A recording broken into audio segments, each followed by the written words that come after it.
Good evening, তোমাদের কর্মকর্তা YouTube চ্যানেলে স্বাগত। এই চ্যানেলে তোমরা SSC MTS, SSC GD, railway, NTPC, RPF এবং জেআরবিটি 2 এরকম বিভিন্ন এক্সামের নোটিফিকেশান এবং বিভিন্ন ইনফরমেশান পেয়ে থাকো। এই চ্যানেলের মধ্যে বিভিন্ন কম্পিটিটিভ এক্সামে আসা ইম্পর্ট্যান্ট ম্যাথের সলিউশনও করানো হয়। আজকের যে টপিকটি হলো, এই টপিকটি হলো পার্সেন্টেজ। এটি পার্সেন্টেজের 3 নম্বর ক্লাস। এটি পার্সেন্টেজের লাস্ট ক্লাস। যদি পার্সেন্টেজের আরও ক্লাস পেতে চাও তাহলে তোমরা কমেন্ট বক্সে জানিয়ে দিও, আমি পরে আরও একদিন ক্লাস নেব। ঠিক আছে, চলো আজকের ক্লাসটি শুরু করি। দেখো, আজকের যে প্রথম কোশ্চেনটা আছে, এই কোশ্চেনটা কি বলেছে, রবির আয়ের 30% সুরেশের আয়ের 40%-এর সমান, তাহলে রবির আয়ের 50% সুরেশের আয়ের কত শতাংশের সমান হবে? ঠিক আছে, আমাকে তুলনা করতে বলেছে। কার সাথে কার তুলনা? রবির আয়ের 50%-এর সাথে সুরেশের আয়ের তুলনা করতে বলেছে। তাহলে আমি আগে ধরে নিই যে রবির আয় কত। রবির আয় ধরে নিলাম এক্স, আর সুরেশের আয় ধরে নিলাম ওয়াই। ঠিক আছে, তাহলে 30% রবির, না 30% রবির কত হবে? এক্স ইন্টু 30/100, 0 কাটা, তাহলে 3x/10। আর সুরেশের কত? 40%। 40% কার? সুরেশের। ঠিক আছে, 40% কার? সুরেশের।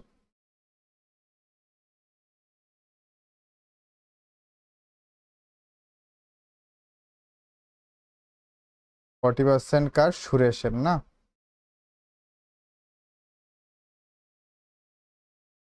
তাহলে ওয়াই ইন্টু 40/100, 0 কাটা, 4y/10।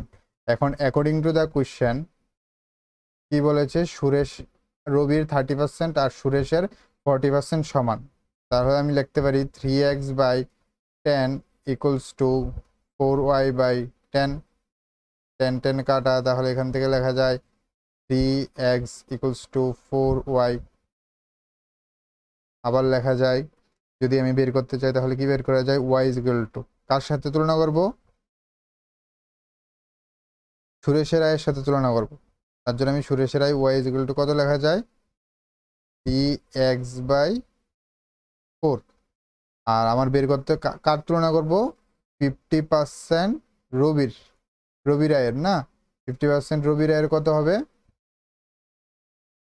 x ইন্টু 50/100, 0 কাটা, 5 দিয়ে দিলে 2, মানে x/2। রবির আয়ের 50% হলো x/2, আর সুরেশের আয় হলো 3x/4। এখন কম্পেয়ার করলে কি লেখা যায়? যে x/2 ডিভাইডেড বাই 3x/4। যেহেতু পার্সেন্টেজে বের করতে বলেছে তার জন্য 100, আর 100 দিয়ে ইন্টু করলে পার্সেন্টেজে কনভার্ট হয়ে যাবে। তাহলে এটাকে লেখা যায় x/2 ইন্টু 4/3x। ভাগের মধ্যে ফ্র্যাকশন থাকলে এটাকে ইন্টু দিয়ে আমি এটার অনুনক লিখতে পারি, না? অনুনক মানে রেসিপ্রোকাল।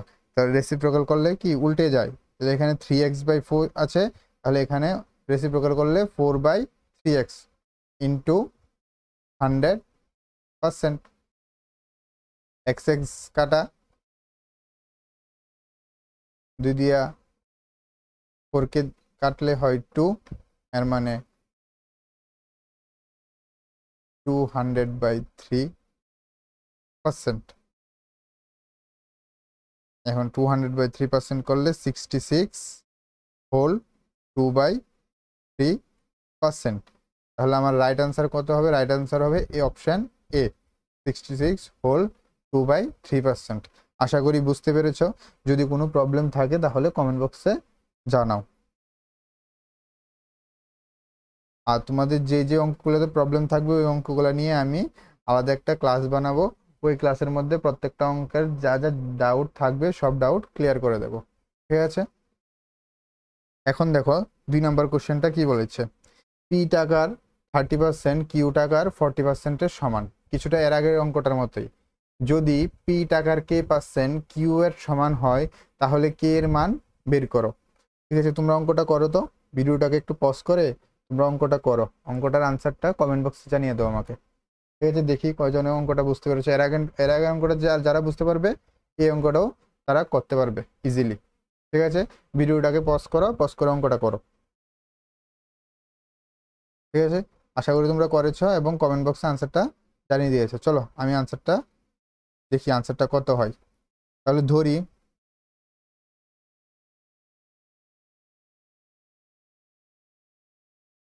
পি এর কাছে কত টাকা আছে, এক্স টাকা, আর কিউ সমান সমান ওয়াই। ঠিক আছে, 30% আর পি এর মানে এক্স ইন্টু 30/100, 0 0 কাটা 3x/10, আর এখানে কত 40% কিউর মানে ওয়াই ইন্টু 40/100, 0 0 কাটা 4y/10। According to the question, যেহেতু সমান বলেছে তার কারণে আমরা লিখতে পারি 3x/10 equals to 4y/10, 10 10 cancel out, 3x equals to 4y লেখা যায়। এখন পি টাকার কে পার্সেন্টের সাথে কিউ এর সমান বলেছে, তাহলে কিউ মান তো জানি ওয়াই, এখন পি টাকা মানে কত, পি টাকা মানে x is equal to 4y/3, x is equal to 4y/3, এটা হলো আমার কি পি টাকা। তাহলে অ্যাকর্ডিং টু দ্য কোশ্চেন, আবার অ্যাকর্ডিং টু দ্য কোশ্চেন কি লেখা যায়, পি টাকার কে পার্সেন্ট মানে 4y/3 টাকার কে পার্সেন্ট মানে k/100 ইকুয়ালস টু কার সমান, কিউ এর সমান, কিউ মানে ওয়াই এর সমান। তাহলে এটাকে যদি আমি সলভ করি তাহলে k equals to y into 100 into 3 divided by 4y, y কাটা 4 দিয়ে 100 কাটলে হয় 25, আর 25 ইন্টু 3 হলো 75। তাহলে আমার রাইট আনসার কত, রাইট আনসার হলো আমার অপশন ডি, অপশন ডি। কে এর ভ্যালু কত, কে এর ভ্যালু কত আমার 75, কে এর ভ্যালু 75, অর্থাৎ পি টাকার 75% কিউ এর সমান। আমার আনসারটি কি বের হলো যে পি টাকার 75% কিউ এর সমান। আশা করি বুঝতে পেরেছ। চলো নেক্সট কোশ্চেনে চলো।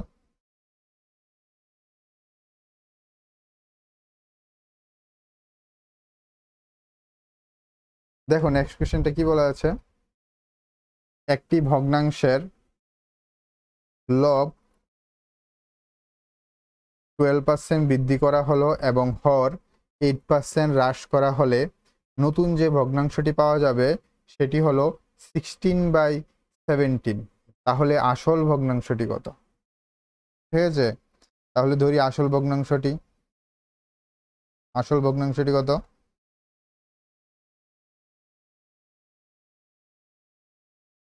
আসল ভগ্নাংশ ধরলাম x/y, মানে এক্স আমার কি লব, ওয়াই হলো হর। ঠিক আছে, এখন বলেছে লবের 50% বৃদ্ধি হয়েছে, তাহলে লবের 12% বৃদ্ধি, 12% লবের বৃদ্ধি মানে কি হবে, এক্স ইন্টু 112/100। ঠিক আছে, 4 দিয়ে যদি কাটি, 4 দিয়ে কাটলে আসে 28, 4 দিয়ে কাটলে আসে 25, তাহলে 28x/25। আবার বলেছে কি 8% হরের হ্রাস, তাহলে 8% হরের হ্রাস, তাহলে কি হবে, হর কত ওয়াই, ওয়াই ইন্টু 92/100। ঠিক আছে, 4 দিয়ে কাটলে হয় 23, 4 দিয়ে কাটলে 25, আসে কত 23y ডিভাইডেড বাই 25। ঠিক আছে, তাহলে অ্যাকর্ডিং টু দ্য কোশ্চেন আমার নতুন ভগ্নাংশটা কি হবে তাহলে 28x by 25 by 23y by 25 কার সমান হবে 16/70 সমান হয়, তাই তো? তাহলে এটাকে যদি আমি সলভ করি, সেম, নিচে ভগ্নাংশ আছে তার মানে অনন্য হয়ে যাবে। 28x বাই 25 অনন্য হলে কি উল্টে যায় 25/23y ইজ ইকুয়াল টু 16/17। 25 কাটা,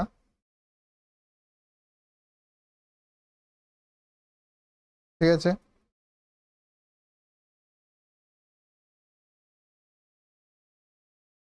তাহলে আসে 28x by 23y is equal to 16/17 और আসে x by y is equal to 16 into 23 by 17 into 28। ঠিক আছে, 4 দিয়ে কাটলে 4, 4 দিয়ে কাটলে 7, তাহলে আমার আনসারটা আসবে 4 into 23 by 7 into 17 into 7, তাহলে আমার আনসারটা আসে 92/119। তাহলে আমার অরিজিনাল যে ভগ্নাংশটা মানে x by y equals to কত ছিল, এক্স বাই ওয়াই ছিল 92/119, 119। ঠিক আছে, তাহলে আমার কোন অপশনটা ঠিক দেখো, আমার অপশন এ ঠিক, অপশন এ ঠিক 92/119। বুঝতে পেরেছ? খুব ইজি অঙ্ক, জাস্ট কনসেপ্টটা বুঝো, প্যাটার্নটা বুঝো, দেখবে তোমরা নিজে নিজে করতে পারবে। খুব ইজি অঙ্ক। যদি কোনো প্রবলেম থাকে কমেন্ট বক্সে তো অবশ্যই জানাবে। চলো নেক্সট কোশ্চেনে যাওয়া যাক। দেখো 4 নম্বর কোশ্চেনটা কি বলেছে। 4 নম্বর কোশ্চেনটাও কিছুটা এর আগের অঙ্কটার মতোই। দেখো, একটি পরীক্ষায় পাশ করার জন্য আমার 35% মার্ক দরকার। যদি একটি ছাত্র 210 মার্ক পেয়েছে কিন্তু 14 নম্বরের জন্য ফেল করেছে, তাহলে পরীক্ষায় সর্বোচ্চ মার্ক কত ছিল, মানে পরীক্ষাটা কত মার্কের ছিল। তাহলে পরীক্ষাটা যত মার্কের ছিল তার 35% মানে কি পাস মার্ক। এতটুকু তো বুঝতে পেরেছি। তাহলে আমি ধরি মোট মার্ক ছিল কত, এক্স। ঠিক আছে, এখন এক্স এর 35% মানে পাস মার্ক। ঠিক আছে, তাহলে এক্স এর 35%, এক্স এর 35% ইকুয়ালস টু কত হবে, এক্স ইন্টু 35/100। বুঝতে পেরেছি। এখন দেখো এই যে পাস মার্কটা স্টুডেন্টটা কত পেয়েছে 210, কত নাম্বারের জন্য ফেল করেছে 14 মার্কের জন্য। তাহলে আমি অ্যাকর্ডিং টু দ্য কোশ্চেন লিখতে পারি কি, যে আমার যে পাস মার্ক যে এক্স ইন্টু 35/100 এই মার্কটা কার সমান হবে 210 প্লাস 14 সমান হবে। কারণ স্টুডেন্টটা এত মার্ক পেয়েছে 14 জন্য ফেল করেছে, এর মানে 210 প্লাস 14 হলো আমার পাস মার্কটা। বুঝতে পেরেছো? তাহলে দেখো এই কোয়েশ্চেনটা সলভ করলে কি হয়, তাহলে এক্স ইকুয়ালস টু, ঠিক আছে, X equals to 224 into 100 divided by 35। বুঝতে পেরেছো? 5 দিয়ে দিলে 20, 5 দিয়ে দিলে 7, 7 দিয়ে এটাকে কাটলে হয় 32। তাহলে আমার আনসারটা কি আসে 32 ইন্টু 20। বুঝতে পেরেছো? 32 ইন্টু 20, তো 32 ইন্টু 20 করলে কত আসবে? 640। তাহলে আমার টোটাল মার্ক কত ছিল? পরীক্ষার টোটাল মার্ক কত ছিল?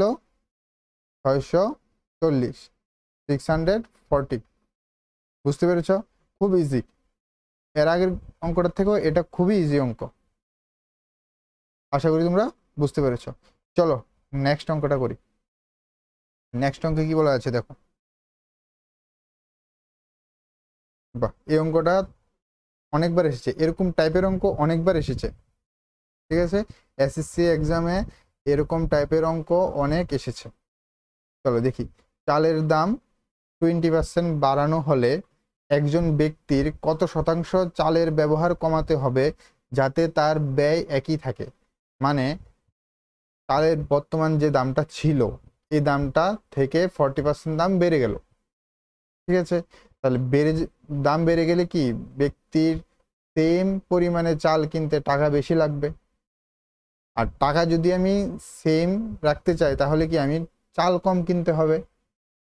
কোশ্চেনটাতে আমাকে এটাই বের করতে বলেছে যে আমি আগে যত টাকার চাল কিনতাম এখনো সেম টাকারই চাল কিনবো, তাহলে আমার চাল কতটুকু কমাতে হবে। বুঝতে পেরেছ?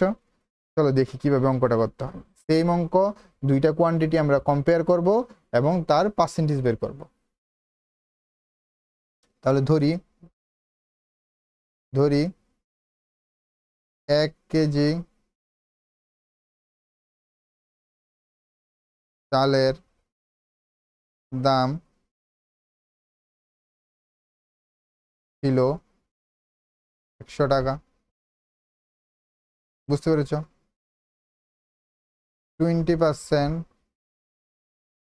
বাড়ার পর চালের দাম কত হবে? 120 টাকা। ঠিক আছে, এর মানে এখন 120 টাকা দিয়ে কত কেজি চাল পাবে? 1 কেজি। 120 টাকা দিয়ে কত কেজি চাল পাবে? 1 কেজি চাল। কিন্তু কি বলেছে?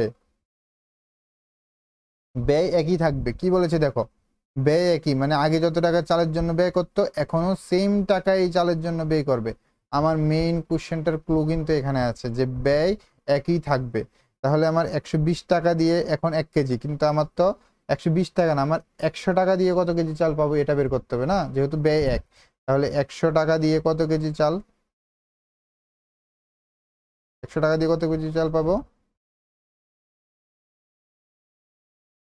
100 কেজি। 1/120 into 100 KG.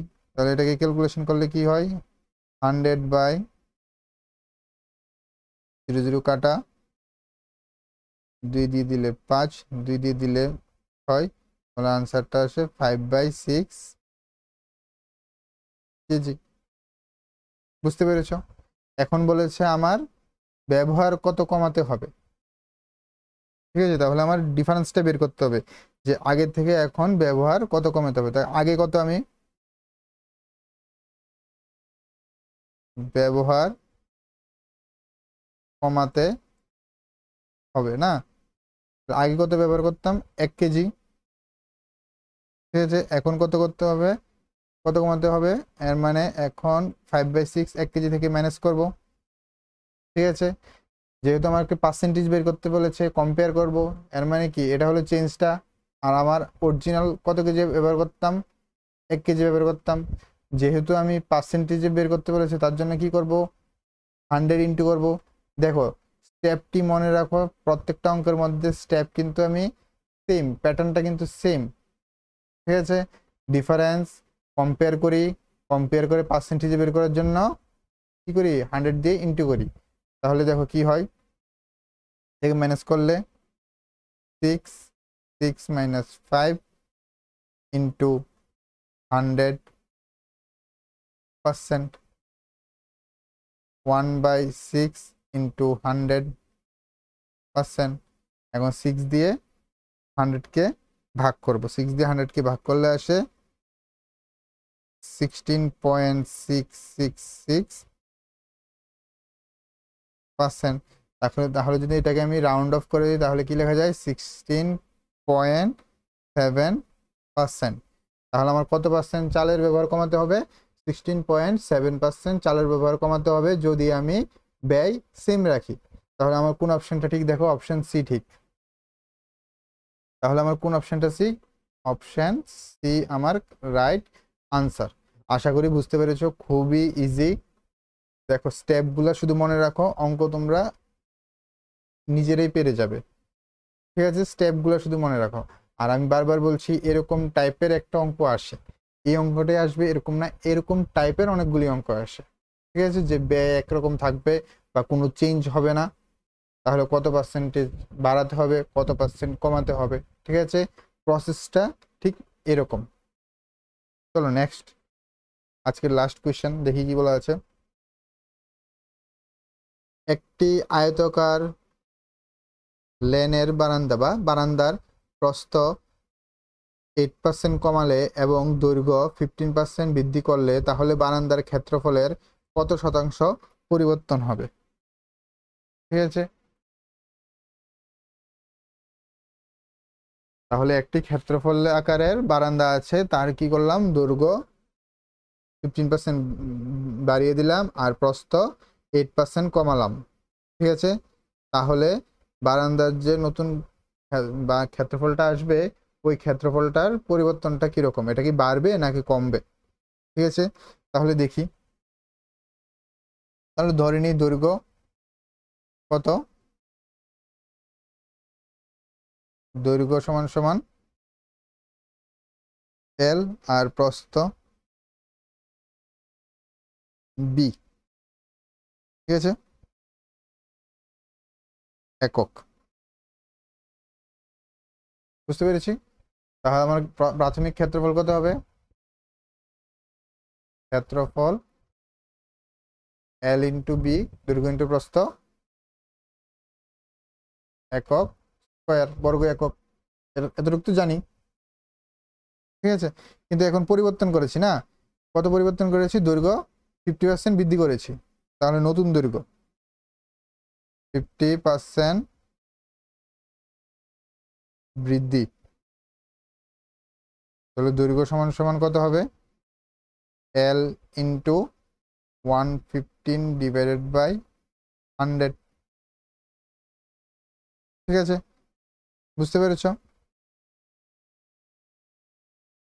তাহলে 4 দিয়ে 5 দিয়ে কাটবো না, 5 দিয়ে কাটলে 23,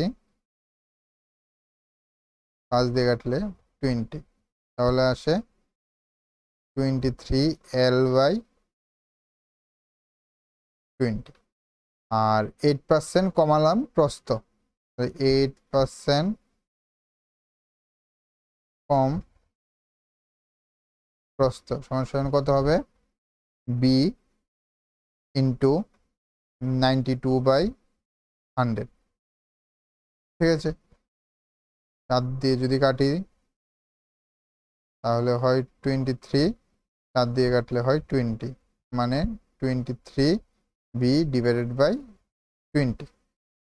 ঠিক আছে, তাহলে আমার নতুন ক্ষেত্রফলটা কত? নতুন ক্ষেত্রফল, নতুন ক্ষেত্রফল কত হবে? 23 এল বাই 20 ইন্টু, সরি এটা 5 দিয়ে কেটেছি না, আর এটা 4 দিয়ে, এটাকে 25 হবে, এটা 25 হবে। 23 বি বাই 25 ক্যালকুলেশন করলে কত আসে? 500 আর উপরে এল ইন্টু বি 23 স্কোয়ার। ঠিক আছে, এখন আমাকে পরিবর্তন বলেছে না, কতটুকু পরিবর্তন হয়েছে। তাহলে আমার নতুন এটা আর আমার পুরানো হলো এটা, তাহলে আমার ডিফারেন্সটা বের করতে হবে। ডিফারেন্স বের করে কম্পেয়ার করতে হবে, যেহেতু আমার আনসারটা কি পার্সেন্টেজে দেওয়া, তার জন্য আমাকে 100 ইন্টুও করতে লাগবে। তাহলে দেখি আগে ডিফারেন্সটা কত হয়। ডিফারেন্সটা কত দেখি। তাহলে পরিবর্তন,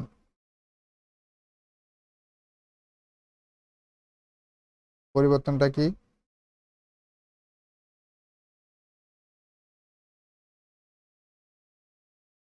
(23 LB ডিভাইডেড বাই 500 মাইনাস আগে কত ছিল LB। ঠিক আছে, কম্পেয়ার করবো কার সাথে? প্রথম কত ছিল তার সাথে, প্রথম কত ছিল LB। ঠিক আছে, যেহেতু পার্সেন্টেজে বের করতে হবে তার জন্য 100 ইন্টু পার্সেন্টেজে চলে এসেছে। ঠিক আছে, বুঝতে পেরেছি। এখন দেখো এখান থেকে LB আর এখান থেকে LB কমন নেওয়া যায়, তাহলে আমি কি লিখতে পারি? 23 divided by 500 minus 1 LB by LB into 100 দেখা যায় পার্সেন্ট। LB কাটা, এখানে লেখা যায় 500 আর 23 হলো 529 মাইনাস 1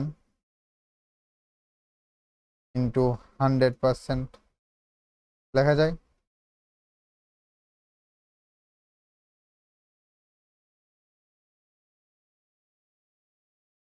এখন 529 মাইনাস 500 ইন্টু 100%, 0 কাটা,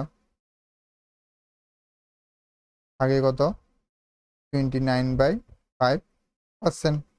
আর 29/5% মানে হলো 5/8%। যেহেতু আমার আনসারটা কি পজিটিভে এসেছে, যেহেতু আমার আনসারটা পজিটিভে এসেছে, এর মানে কি কমবে না বাড়বে? বাড়বে। কত পার্সেন্ট বাড়বে? 5.8% বাড়বে। তাহলে আগের যে ক্ষেত্রফলটা